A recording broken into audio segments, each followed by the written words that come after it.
안녕하세요. 완주 대숲 이번 주 거 시작하겠습니다. 곧 설입니다. 다음 주 설이어서 설 앞두고 이번 게스트는 이돈승 더불어민주당 당대표 특보님 모셨습니다. 설 인사 좀 부탁드리겠습니다. 윤석열의 비상계엄 그리고 무안공항 참사로 인해서 참 고생이 많으셨습니다. 윤석열 탄핵, 무안공항 참사의 추모를 위해서 함께해 주신 여러분 정말 고맙습니다. 이제 가족과 함께 희망을 북돋우는 그러한 설날 되십시오. 새해 복 많이 받으세요. 이제 지난해죠 벌써. 그때 해도 이제 윤석열 대통령 체포 전이었는데 굉장히 지금 많은 일이 또 그 안에 벌어졌어요. 전국이 또 체포됐고 구속이 됐습니다. 어떻게 전국에 대해서 좀 한 말씀 해주십시오. 당대표 특보님이시라서. 네. 대한민국 국민들의 여망을 담아내는 대한민국의 상권 분립 체계가 좀 확인이 됐죠. 그래서 이제 함부로 도발하고 그리고 계엄을 통해서 정권 찬탈하는 그런 일은 앞으로 있어서는 안 된다라고 하는 경각심도 주어진 지난 연말 전국에 참 참담함이 있었는데요. 오늘 헌법재판소 갔잖아요. 네, 오늘 출석을 했더라고요. 아까 뉴스 접습했습니다. 근데 이 상태로 봐서는 윤석열이 아마 헌법재판소의 인용 결정으로 나지 않을까 하는 그런 기대를 많이 하고 있고, 대한민국은 그러한 날을 하루속히 우리가 기다리고 있는 것이 아마 한 3월 정도 이내에는 결정이 날 것 같아요.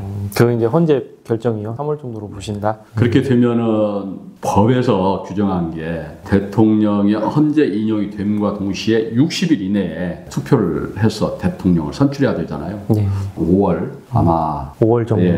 그러면 벚꽃 대선이냐 장미 대선이냐. 네. 아니, 굉장히 너무 빠른 속도로 지금 뭔가 막 큰 게 변하고 있어가지고 정말 우리 일반 국민들은 정신 차리기가 좀 어렵습니다. 지금 이렇게 또 전국 여수선한데 연초부터 완주 전주에 이게 참 꺼질만 했었는데 또 다시 불거지고 있어요. 통합 이슈가 이제 통합 추진 세력들이 굉장히 또 아주 적극적으로 지금 활동을 하고 있어요. 그래서 지금 혹시 일련의 과정들 좀 설명해 주시고 어떻게 보시는지 좀 평가 좀 부탁드립니다.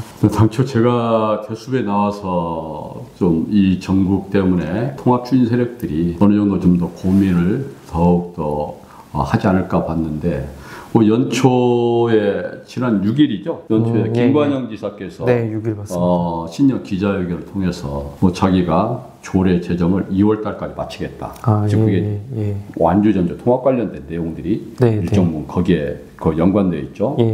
그렇게 하고 또 그거 잠잠했던 우범기 전주시장이 전주 시민협의회를 만들어서 며칠 한 3일 만인가 이렇게 화답하듯이 또 신년 기자회견에서 또 그런 발언을 해서, 그러면서 이제 완주 국민협의회와 함께 107가지를 가지고 협상하겠다. 그래서 나는 이거 도대체가 이게 공직자 출신인 우범기 시장, 이 사람이 공직자 출신인지 그리고 선출된 전주 시장인지 저는 이해를 할 수가 없는데요. 아니 그 사람들이 어떤 자격으로 협상하고 107가지를 내세우고 그걸 가지고 위원회를 또 몇 개 만든다며요. 저는 참 우범기나 김관영 지사 참 한심하다. 즉 다음번 지방선거를 향해서 가는 자기들 도움이 될 거라고 생각하는 그런 생각에서 이러한 행위를 하고 있다, 이렇게 판단이 쓰는데요. 이제 그러다가 보니까 이게 완주군에 있는 아파트 단지에다가 지난주 금요일 목요일 정도에 통합식 이렇게 하면 좋다 해가지고 그 괴문서입니다. 말도 안 되는 내용이니까. 그 막 특례시 얘기도 나와 있고. 거기다가 완주가 시승격이 되면 그러면은 이게 전주 완주 통합되는 게 더 유리하다, 그것보다. 이런 내용인데요. 제가 여기서 하나 지적하고 싶은 게, 완주의 유이태 군수와 완주군 의회가 완주시 승격에 대한 용역을 발주하고 그 이후에 보고회까지 했어요. 그래서 완주시 승격에 대한 어느 정도의 좀 로드맵도 잡아보겠다라고 노력을 하고 있을 때 이 통합을 추진하는 세력들이나 그 관에서 완주시 승격 말도 안 되는 거 추진하고 있다, 안 되는데 저 안 되는 거 왜 하냐, 이렇게 비아냥됐어요. 그러던 사람들이 지금 와서는 완주시가 승격되면 그걸 전제로 한 비교표를 만들었어요. 예. 너무 황당하게 이럴 데 없는데요. 그 통합 특례시와 비교죠. 예. 통합됐을 때, 예, 특례시와의 비교를 해서 거기에다가 막 또 특례시 추진가치도 내놨어요. 이게 완주전주가 통합되면 특례시 되는 것 같이. 네. 제가 보고 이 사람들이 도대체가 뭐 어느 나라 사람들인가 정말 이해를 못하는 그런 내용들의 유인물이 있었고요. 그게 가능하려면 뭐 관련 법 개정 같은 게 돼야 되는 거잖아요. 그렇죠. 상당히 많은 과정들의 절차들이 있거든요. 거기다가 또 하나 좀 안타까운 일은 완주의 통합 반대 참여해서 함께 도와줬던 그런 이장을 비롯한 완주의 공직자들 며칠 전에 또 그 전에 한번 어떤 모 단체 관계자가 고소를 했다가 지난해 말인가 취하를 하는 일이 있었어요. 맞죠. 근데 다른 단체가 이번에 또 고소를 했더라고요. 그래서 저희가 오늘 보도로 알려드렸는데 제가 접하기로는 한 51명? 51명을 고소를 했고 그때 내용이 비슷해요. 뭐 반대 서명을 이장들이 받았다. 단체장들이 받았다. 그리고 거기 안에 또 보니까 유희태 완주 군수님도 들어가셨더라고요. 반대 서명부를 도에다 전달한 게 그게 이제 공문서 위조다 뭐 이런 명분으로. 근데 지난번에 그분은 또 군의원분들도 다 했잖아요. 근데 이번에 그 군의원분들은 빠졌어요. 근데 이제 제가 그 고소한 행위가 완주 국민의 이제 분열을 획책하는 가장 염려했던 통합에서 우리가 절대 완주 국민이 이 지금 한참 성장가도에 있잖아요. 단합에서 우리가 이제 완주의 자족도시로서의 기능을 참 희구하고 있는 이 마당에 국민을 분열시키는 행위를 지금 하는 거거든요. 그 지난번 1차 했다가 그것이 온당치 못하다고 해서 취하를 했는데 벽두에 또 했어요. 저는 볼 때 이 사람들 이게 도대체가 완주 국민을 겁박하는 행위인데 이 행위가 과연 전주 시민이 동의하고 있는지 이런 행위에 대해서 완주군의 반대단체를 비롯한 완주 국민은 통합 찬성단체나 찬성하는 인사들에 대해서 한 번도 고발을 한 적이 없습니다. 없었죠? 맞죠. 근데 이 사람들이 이제 고발을 아주 손바닥 쓰듯이 엊그제는 뒀다가 취하고 이제는 또 다른 단체에서 고발하고 그런데 제가 이 내용에 대해서 좀 법리적 검토를 좀 거쳐봤습니다. 그런데 이게 그 사람들 제가 고발한 내용 그 죄가 성립할 수 있나요? 이게 무식의 소치입니다. 주민투표법에 적용되기 위해서는 완주전주 통합에 관한 결정이 나고 그리고 지자체장이 이와 관련돼서 공지를 해서 그러면 투표일자 나올 거 아니에요. 실제 투표가 실시됐었을 때 그게 적용이 되는 거지. 그렇죠. 그로부터 21일 전 날로부터 그러면 그 법상 정해진 내용이 공무원 그리고 뭐 이장, 홍반장도 일단 이 일을 못하게끔은 해놨어요. 그때는 찬반 얘기를 못하는데 현재 상황으로 그 이전에는 군수부터 군의원 그리고 이장, 뭐 통반장 모두가 완주 국민이라고 하면은 모두가 통합에 대한 찬반 의견을 다 이렇게 그러면 이게 적용 그 기준 자체가 지금 안 맞는 거네요. 대상이 안 되는 거네요. 제가 보면 무식의 소치라고 말씀드렸잖아요. 던지고 보자는 거죠. 일단 투망식. 그래서 걸리면 좋고 안 걸리면 말고. 근데 이런 행위를 지금 연초에 또 이런 행위를 한다는 자체가 대단히 부담스럽다. 그러니까 이제 지금 일부 주민들은 그렇게 보시더라고요. 지금 전국이 이렇게 혼란한데 굳이 꼭 지금 이렇게 해야 되냐 이런 말씀을 좀 주시더라고요. 이제 다급한 거죠. 왜냐 지금 이 일에 참여하는 사람들 몇몇을 제가 좀 일부 압니다만은 이 사람 중에 한쪽은 보면 지난번 김관영 지사 선거에 참여했던 사람들 또 우범기 시장 쪽에 선거에 참여했던 사람들 이런 사람들이 이분들의 재선 가도에 지금 도움을 줄 수 있는 방법으로 이걸 선택을 하는 것 같아요. 완주군민을 이용하는 거죠. 이거를요. 선거운동일 수도 있네요. 이게 선거운동이죠. 이게. 그거에 완주 국민이 놀아나서는 안 된다. 이 점을 좀 다시 한번 강조를 드립니다. 그리고 제가 좀 궁금한 게 하나 있는데 조기 대선을 가게 되면 그 전까지 원래는 주민투표를 한 통합 추진하던 세력들은 한 5월 정도 하고 싶어 했었잖아요. 근데 지금 전국이 이렇다 보니까 상황이 좀 그렇게는 어려울 것 같아요. 그런데 이게 만약에 주민투표가 내년에 또 지방선거가 있단 말이에요. 그러니까 이분들 목표는 이게 주민투표가 이걸 하는데 지장 없이 이루어져야 다음에 통합시 통합지자체를 뽑을 수 있을 텐데 주민투표 성공했었을 때 그러면은 혹시 마지노선을 언제 정도까지 보세요? 주민투표가 언제까지 이루어져야 그게 가능할 거로 보세요? 그간의 자치단체 간의 통합 문제는 거의가 항상 차기 지자체 출범 1년 전 이전으로 했습니다. 그러니까 청주 같은 경우도 1년 전이라고 그게 또 뭐 주민투표가 예를 들어 찬성이 많이 나온다고 하더라도 무슨 뭐 또 법을 만들어야 된다고 했던 것 같아요. 특별법 만들어야죠. 네, 국회에서 이 법안도 다뤄야 되고. 그러면 또 그 중간 과정이 또 굉장히 긴데 이게 만약에 또 정권이 바뀌면 장관부터 해서 또 부처 바뀌고 굉장히 어수선할 것 같은데 행안부 장관도 지금 현재 공석이잖아요.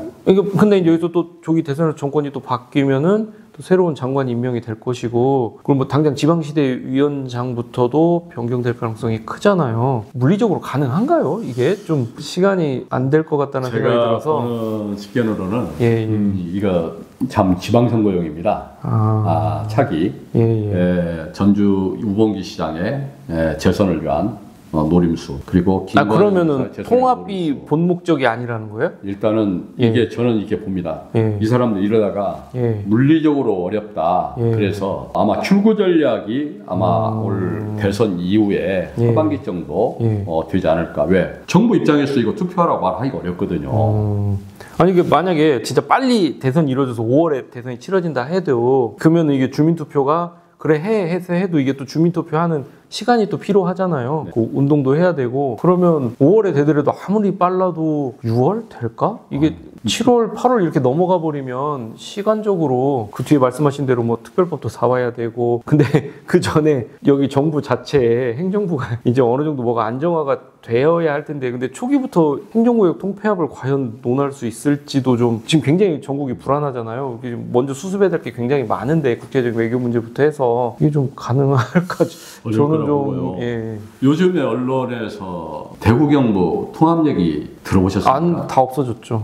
충청권 또 통합 얘기 그것도 들어갔고 그리고 전에 부울경이네 이런 어떤 통합 얘기 메가시티 얘기가 쭉 나왔었는데 지금 이곳들 다 보세요.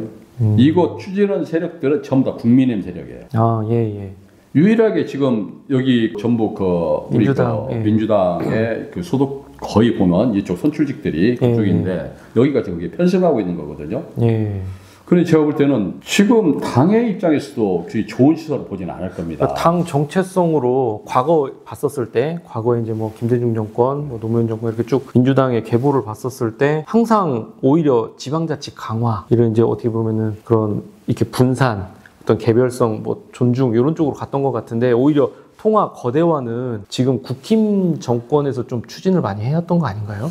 그래서 제가 기억나는 게 이재명 대표께서 대구 경북 통합에 대해서 구체적 로드맵을 막 제시하고 있을 때 경상북 도지사 지사하고 이렇게 같이 대담한 내용을 들었어요. 어떻게? 거기에 대해서 그 대구와 통합에 대해서 이 속내가 뭐냐라는 것을 굉장히 집중적으로 이렇게 확인하는 것을 봤습니다. 그러면 이게 통합하는 거를 좀 동조하기보다는 약간 좀 부정적 시각으로 견제하는 시각으로 바라보셨다는 거죠? 그리고 이게 관여한 통합이지 이게 또 정치 통합 아니냐 이러지만 그것이 이제 국민의힘 세력들의 그런 준동으로 본 거죠. 그리고 이게 결국은 민간들의 요구는 도의시되고 이게 지금 추진되고 있는 거 아니냐 이런 염려를 그때 하셨거든요.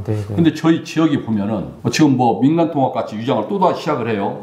전주에 시민협의회 만들고 완전 시민협의회 해가지고 한다고. 이게 이제 과거에 통합된 사례들 보면은 이런 절차를 통해서 통합이 됐었잖아요. 그거에 좀 사전 포석 같아 보이기도 하는데 근데 이게 물리적으로 저는 과연 가능할까 그게 좀 의문이어가지고 한번 여쭤보게 된 겁니다. 어려울 겁니다 아마. 그렇게 보시는구나.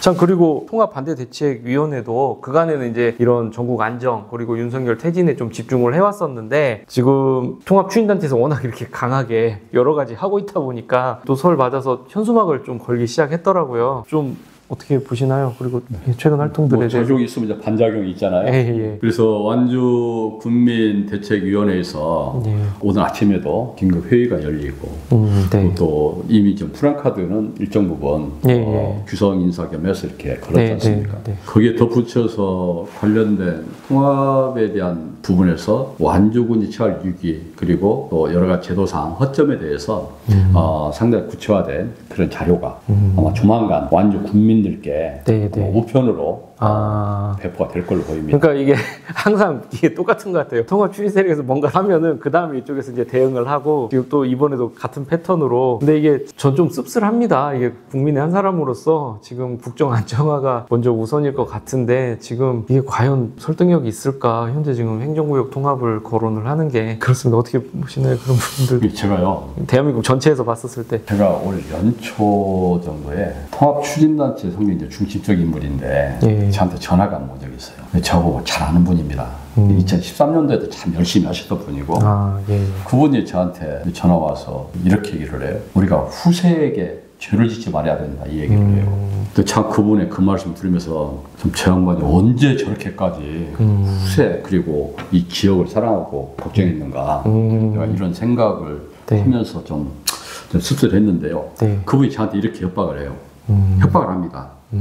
뭐냐면 가만히 안 두겠다는 식이에요. 뭘 가만히 안 둬? 뭐 제가 정치하는 사람이잖아요.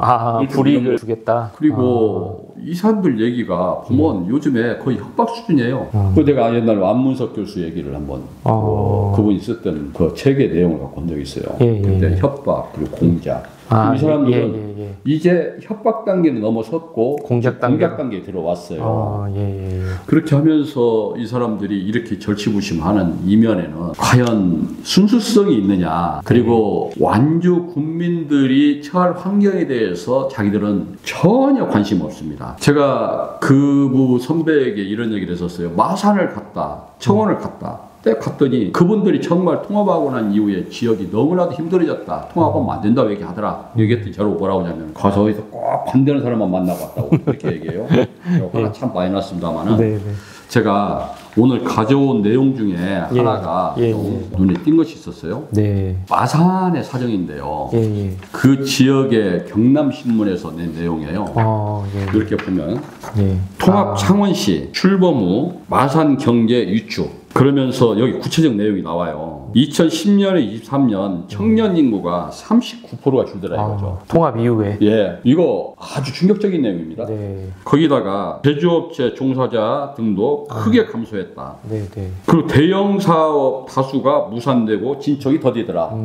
이게 누가 낸 줄 알아요? 창원 상공회의소가 낸 내용입니다. 상공회의소 이런 내용을 발표를 했어요? 상공회의소가 마산은 창원으로 이렇게 거의 합쳐졌잖아요. 마산 인구는 이미 엄청난 감소를 거듭해가지고 지금 특례시 이미 무너졌잖아요. 100만이 깨지니까 무너졌죠. 그런 상황에 직면한 이런 현실들에 대해서는 통합 찬성단체들은 도유시하는 거죠.